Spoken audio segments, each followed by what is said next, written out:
Hi, I'm Zibby Owens, the creator and host of the award-winning podcast that you're listening to right now. Thank you so much, called Moms Don't Have Time to Read Books.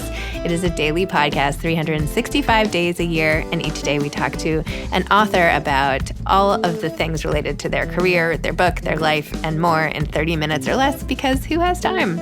I am now an author myself, although I wasn't when I started this podcast, and you can get my new memoir, Bookends, a memoir of love, loss, and literature, wherever books are sold starting July 1st, and my children's book, Princess Charming. You can learn more about me at zibbyowens.com, but really you're here to learn more about the authors, and that is what we're going to do.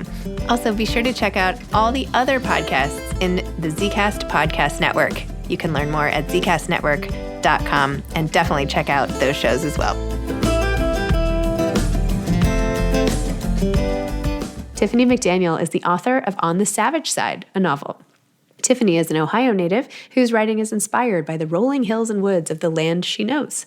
Her debut novel, The Summer That Melted Everything, won the Guardian's Not the Booker Award and the Ohioana Reader's Choice Award. She's also the author of Betty, an international bestseller and an Ohioan Library Reader's Choice Award winner. Welcome, Tiffany. Thank you so much for coming on Moms Don't Have Time to Read Books to discuss your novel On the Savage Side. Thank you so much. So, Tiffany, tell listeners what your book is about. It's inspired by the true crime case known as the Chillicothe Six out of Chillicothe, Ohio. A few years ago in Chillicothe, women had started to disappear and go missing. A few of their bodies were discovered. Some are still missing and a still unsolved crime today. Oh my gosh. You have such an interesting, captivating, and really original writing style.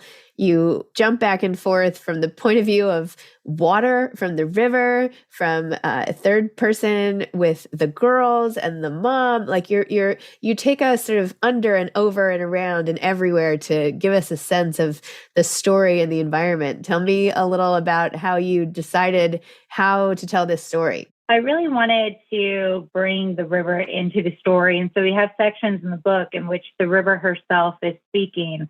And since most of these women were discovered in or by the river, I thought it was important to hear the setting itself, give those final moments and give that voice of experience.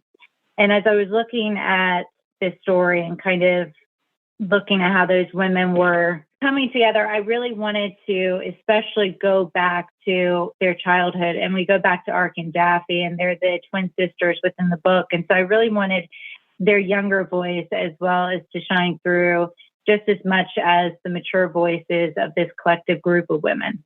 So that was particularly, just so powerful to read about them, how their mother, who they didn't even understand sort of her drug addiction and what was going on, but how her really out of control behavior affected them in their age and their grandmother trying to help, and just the confusion and fear when their father passes away. This is all early on, so I feel like I'm not ruining anything, but tell me about this backstory. You painted such a clear picture of what their lives were like and the sort of distress and all of it, the naked mom in the backyard. Just tell me more about this. Where did this come from? How did you write it? And do you freak yourself out when you're writing this? Because it's like haunting, all of it.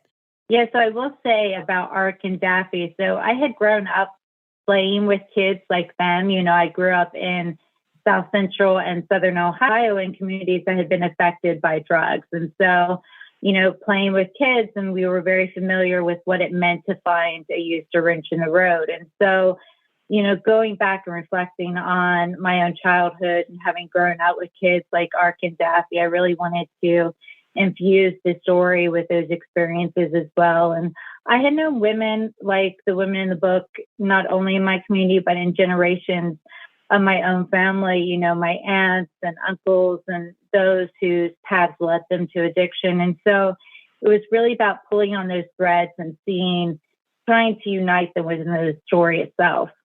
Well, it's interesting you say threads because threads also play into even the title of this book as you write about how that there is a beautiful side and a savage side, and how sometimes you have to, flip over, as if it's a quilt, like flip over the savage side and try to thread your way to making it more part of the beautiful side. I'm probably not saying that accurately, but tell me about that and how you came up with the title.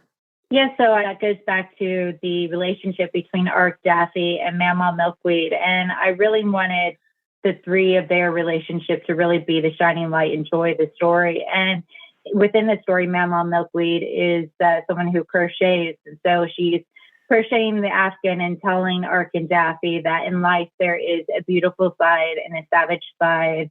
And especially for kids who are living in homes of addiction, they understand that quite well. They understand, that in life there are these rough situations and these circumstances. And so I really wanted the title to reflect what Mamaw Milkweed was saying to these two girls, which is that, there are two sides to life, and her trying to teach them how to flip over to that beautiful side because she understood that they would be going through those rough moments in life.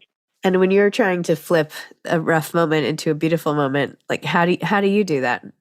So I love nature. That's how I find relaxation and comfort and peace is, going on walks in the woods, being with wildlife. I love animals, and being in my cats and the dogs. So it's really through nature that I sort of find the beautiful side of life. Wow, interesting. And how did you cope as a kid? How did you make sense of the world seeing all this around you? Did you feel like this is what everybody went through, or did you feel sort of unnerved by some of the things that you saw growing up? Like how did you make sense of it as you got older? I think because, my household wasn't affected by addiction, and then the kids I was playing with, their household was.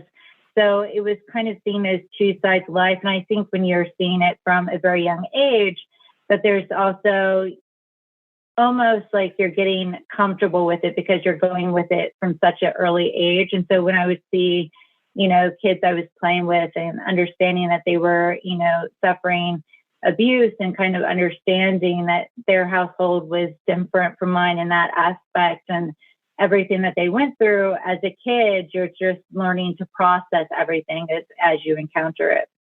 In terms of the true crime element and structuring the narrative, obviously it was based on real life. How did you decide what to include, what not to include, how to fictionalize? Like, how did you just approach the whole story? Yeah, so the characters are fiction, and what's really been inspired by the crime itself is the violence. But these victims and their stories, I really felt like those should be told by those who knew them best, their family and friends. But I did go back and research the case. And as I was looking at the photographs of the women who had gone missing, I actually recognized one of the faces, and she was someone I had gone to school with. And so not even knowing that when I had known her all those years ago, she would become someone that I would make myself familiar with again through this case. Oh my gosh, that's crazy. It's really crazy.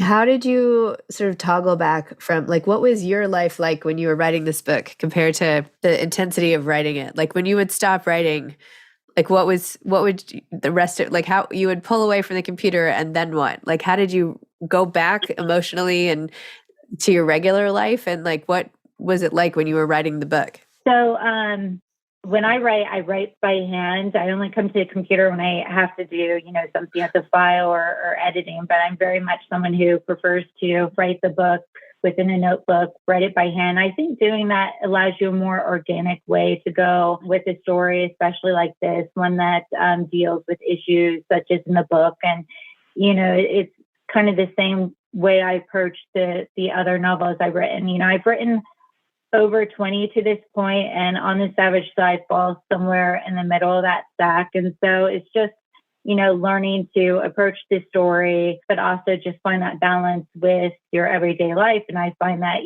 like I said, again, in gardening or nature, being with the animals can really pull you out of those darker moments of the story. But doesn't it take forever to write it by hand? Doesn't that, like, how do you edit it quickly and all? Yeah, no, that goes like I write a novel in about 30 days. When I do like the middle grade fantasy, I write a book in 1 to 2 days. And so for me, writing it by hand just goes so much quicker. I edit by hand. Yeah, it's really the way that I find, it's best approach for me. Some might prefer to write by computer, but for me, it's always been that approach. You can write a book in 1 to 2 days? Yes, especially because I also write middle grade fantasy, and those I tend to do in 1 to 2 days. With my novels, I tend to do about 30 days. And then, of course, when I say that, you have your editing layers and everything. So you're going back through the story. But I've always been someone who likes to build the foundation of a story relatively quickly. I don't like for it to fester for too long. Wow, that is really impressive. Oh my gosh. Tell me about your work as a visual artist. Since I was a kid, I would write a story and I'd always partner with some sort of illustration. And, as it's evolved into novel writing, I continue to do that through painting portraits of the characters or painting certain scenes. I really find that adds a really nice layer to the story. Even in this book, there were some visual elements and photographs and, it was interesting how you tied that all together. Yeah, I really, throughout the course of this book, we'll see, like a spider image on a page, or we'll see the photograph of the river when the river is speaking. And, Ark is a character who really loves history. And there's a scene in the book in which her Mamaw Milkweed is setting up her bedroom as this ancient Egyptian tomb, and Mamaw Milkweed has put these hieroglyphics throughout the room. And so I really wanted these images throughout the book to really represent the hieroglyphics of these women's lives. Wow. Do you have a different view on crime or preventing crime or communities under siege? Like, what did you take away from all of this research? But I really wanted to, especially with this book, try to amplify those voices that are often lost. When this crime first started, there were some in the community who felt like because these women were linked to addiction and the lifestyle associated with it, that they were somehow active participants in their death. And I really wanted to show that these women were more than the headlines, and they were more than those different images that was being sent to the public. And I really wanted to show them as mothers, sisters, and daughters, and, that their lives mattered. Wow. What are you working on now? Well, I'm working on 3 different books. When I do work on a book, once they're written, I tend to edit with several books at a time. So I'm currently editing 3 novels at this time. I don't know how you keep that all straight. I can barely edit one thing. But that's great. Amazing. What's going to come out next? I'd like to keep that pretty close to the sleeve until kind of, I'm a little bit further in, but I can be pretty, keep that pretty secret until just the right moment. Awesome. And what was it like having all the success of Betty and all of your other work? How does that feel to you? Oh, you just want to continue to make sure that, I'm writing something that readers continue to want to take time to journey through the pages of and just make something that feels like it's meaningful and of value to them. And I think that just remains the goal, is just ensuring that I'm continuing to create books that readers really find value in.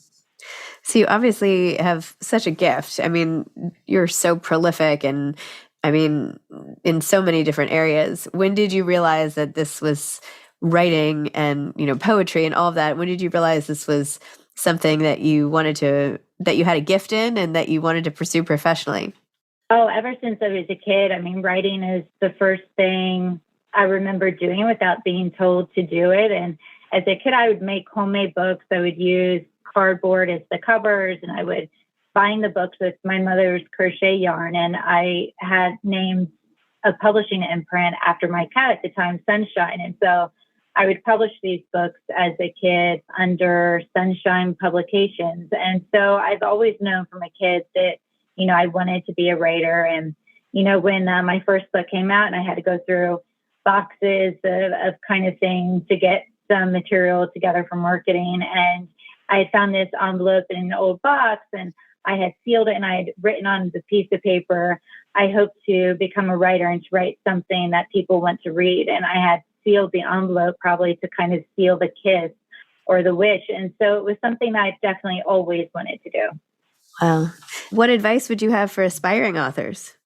A lot of perseverance. When I first started, the first book I wanted to get published was Betty. And so that's what I went out the gate with. And it would be close to 20 years before I got a publisher to that, especially before things changed with the Me Too movement and kind of perspective on female-led stories. When I first went out with Betty, I was told several times to change her to a male narrator because they sell better, or to take out some of those things about the menstruation or the bras because it would make readers uncomfortable.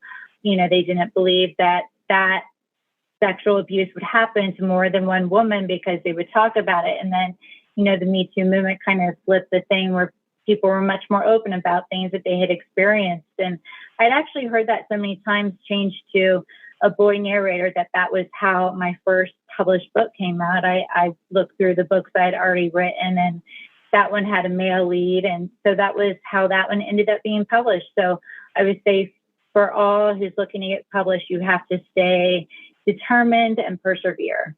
I love it. That's awesome. So who do you love to read? Like, who are some of your favorite authors? I primarily read nonfiction. I love history. I love the sciences, particularly the archaeological sciences. Anything to do with paleontology, I'm in it for it. But I read very little fiction. Nonfiction is really kind of my appetite. Interesting.